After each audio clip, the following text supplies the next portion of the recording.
Assalamualaikum warahmatullahi wabarakatuh. Alhamdulillah hari ini kita bisa berjumpa lagi ya dalam pembelajaran bahasa Inggris tentunya.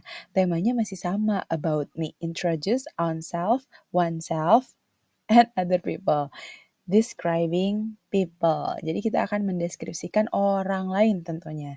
Jadi lebih tepatnya apa ya kiranya? Coba kita lihat tujuan pembelajarannya yuk. Tujuan pembelajarannya yaitu mengenal afirmatif, negatif, interrogatif, dan short answer untuk grammarnya. Kemudian juga menggunakan pronoun singular and plural.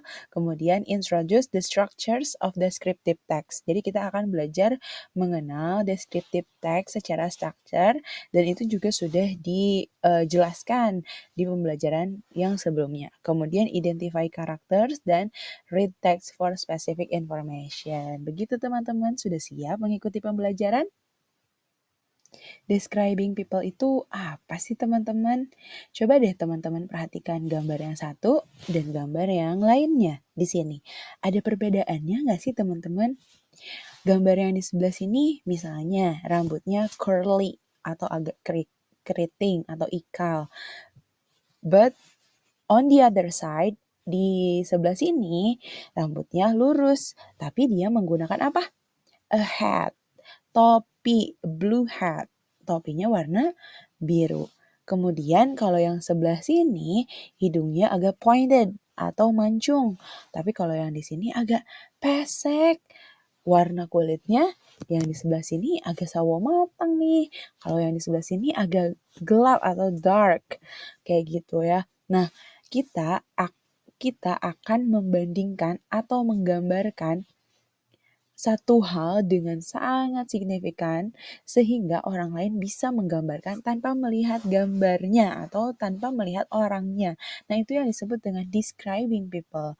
Ini sebenarnya udah dijelasin di pembelajaran sebelumnya kan. Kemudian ketika kita akan mengenalkan orang lain, tentunya kita harus mengenal dulu siapa yang akan kita kenalkan gitu kan teman-teman. Dan berarti artinya kita harus mengidentifikasi karakteristik atau ciri-ciri yang khusus ada pada teman kita. Jadi ketika kita mendescribe atau menggambarkan dia, orang lain yang mendengar bisa memahami bahwa kita sedang menggambarkan orang tersebut. Jadi orang yang mendengarkan bisa tahu dan bisa menggambarkan juga di benaknya. Jadi, describing people adalah penggambaran benda atau barang atau juga manusia dengan sangat detail supaya orang lain bisa membentuk penggambaran yang jelas dalam benaknya. Gitu teman-teman. Nah, untuk struktur kebahasaan dalam descriptive text itu dibagi menjadi dua, identification dan description, di mana pada ranah identification kita akan mengenalkan siapa dia. Kemudian pada bagian description kita akan mulai menggambarkan orang tersebut.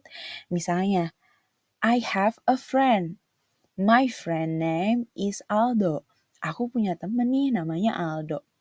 Terus masuk, he has a curly hair, he has a thin skin, kayak gitu. Terus lagi, he has pointed nose, kayak gitu. Nah, itu berarti masuknya ke description atau deskripsi. Nah, kita bisa lihat di sini ada contoh teks di bawah sana, Galang loves fishing. Jadi Galang ini suka memancing. He brings his fishing rod.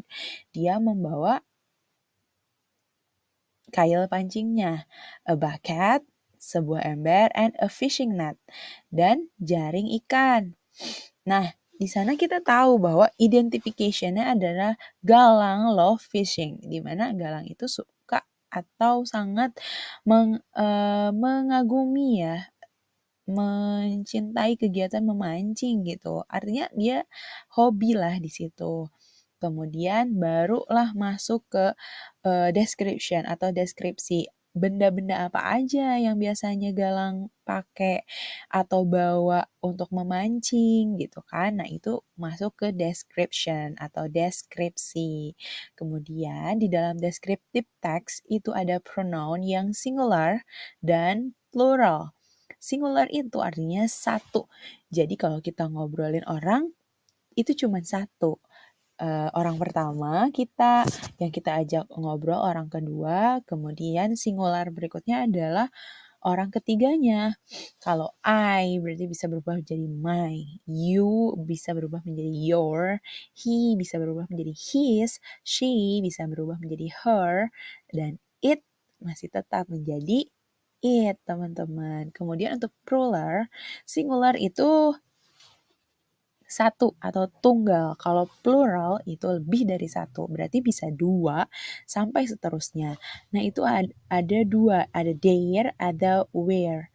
Ada they, ada we. Ada mereka, ada kita. Gitu ya teman-teman. Tentunya kalau berbicara tentang mereka dan kita, pastinya lebih dari dua orang kan? Atau lebih dari satu. Seperti itu. Gak mungkin kan aku sendiri misalnya, ibu sendiri. Terus ibu bilang, we are, kayak gitu kan. Nah, gak masuk ya, karena kita itu artinya bukan sendirian, tapi banyak orang di sana. Nah, makanya dua kata ini masuk ke dalam kategori plural atau banyak, jamak gitu ya. Sedangkan ayu, he, she, it masuk ke dalam singular atau tunggal atau cuman satu. Gitu teman-teman. Bisa membedakan singular plural? Baik, sesi pembelajaran kita kali ini sudah selesai. Kita tadi belajar tentang descriptive text, kemudian juga kita belajar tentang struktur kebahasaan atau tata bahasa dari descriptive text, kemudian juga membedakan singular dan plural pada pronoun. Sudah semuanya disampaikan. Sekarang teman-teman, terima kasih sudah mengikuti pembelajaran hari ini. Semoga kita bisa berjumpa lagi dalam kondisi yang sehat, semangat, dan tugas-tugasnya telah tuntas dikerjakan. Semangat terus teman-teman. Wabillahi taufiq wal hidayah. Wassalamualaikum warahmatullahi wabarakatuh. Sampai jumpa lagi, precious people.